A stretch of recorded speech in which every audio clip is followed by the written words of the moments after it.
এখানে যারা বুঝতে আছেন সবাইকে বলতে চাই, কেউ যদি আপনাকে ফুল চাষি সম্বোধন করে আপনার গর্ব অনুভব করা উচিত।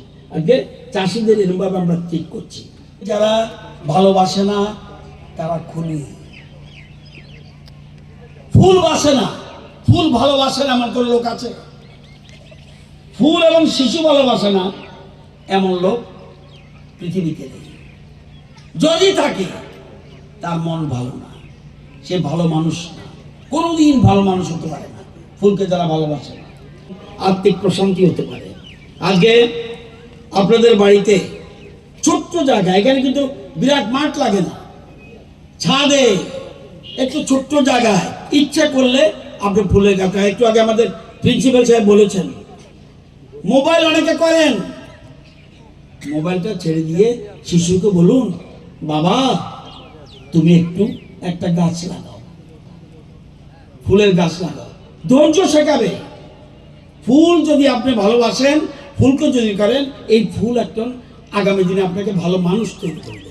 পুষ্প আপনার জন্য ফোটে না, পরের জন্য তোমার হৃদয় কুসুমকে প্রস্ফুটিত করবে, বঙ্কিমচন্দ্র বলেছেন। তো প্রকৃতিতে এমন অনেক জিনিস আছে যার জন্য আমাদের কৃতজ্ঞ থাকা উচিত। এর মধ্যে অবশ্যই ফুল একটি। ছোট অবস্থায় সূর্যমুখী ফুল সূর্যের গতিপথ অনুসরণ করে, একে বলে হেলিওট্রপিজম।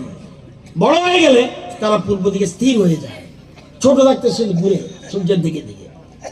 অনেক ফুল আছে ওষুধ এবং খাদ্যের উৎস, তুলসী, জবা, গাঁদা, এই যে ফুলগুলি এটা কিন্তু আয়ুর্বেদে ব্যবহৃত হয়।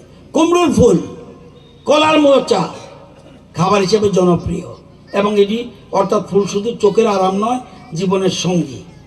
2190 জন, এখন কজন করছে? 59,100 জন শুধু ফুলের চাষ করছে। আগে কত উৎপাদন হতো? 1170 মেট্রিক টন, এখন হচ্ছে 2704 মেট্রিক টন। আজকে আমরা যে বাগান ওপেন করতে যাচ্ছি, পুষ্প উদ্যান, এটা কয়খানি জমি? 14 কানি জমি। 14 কানি জমি। আমি প্রথমেই ধন্যবাদ জানাই আমার কলেজ কর্তৃপক্ষকে।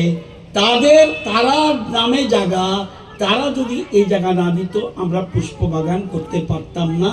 সেই জন্য আমি রাজ্য সরকারের পক্ষ থেকে এবং এলাকার তরফ থেকে কলেজ কর্তৃপক্ষকে অনেক অনেক ধন্যবাদ জানাচ্ছি। আমরা যেন আমাদের উপকারে আসে, সেই জন্য আমরা যারা আপ টু 11, 12, আপ টু 12 সব ফ্রি। স্টুডেন্ট যারা আছে আপ টু 12 সবাই কোনো পয়সা ছাড়া এই বাগান আপনারা পরিদর্শন করতে পারবেন। যারা কলেজে পড়ে এবং অন্যান্য মানুষ, তাদের জন্য মাত্র 10 টাকা বিচার করছে। কিছু সাহিত্যিক, কিছু কবি, বিশিষ্ট ব্যক্তিবর্গ ফুলের বিভিন্ন বর্ণনা দিয়েছে।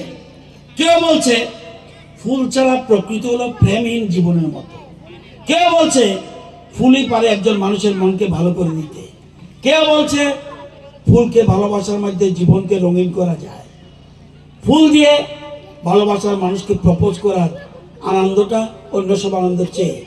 আপনি কাউকে কিছু দিলেন, পিজা দিলেন, সে খুশি হবে না। একটা গোলাপ দিন, দেখবেন সে খুশি হবে।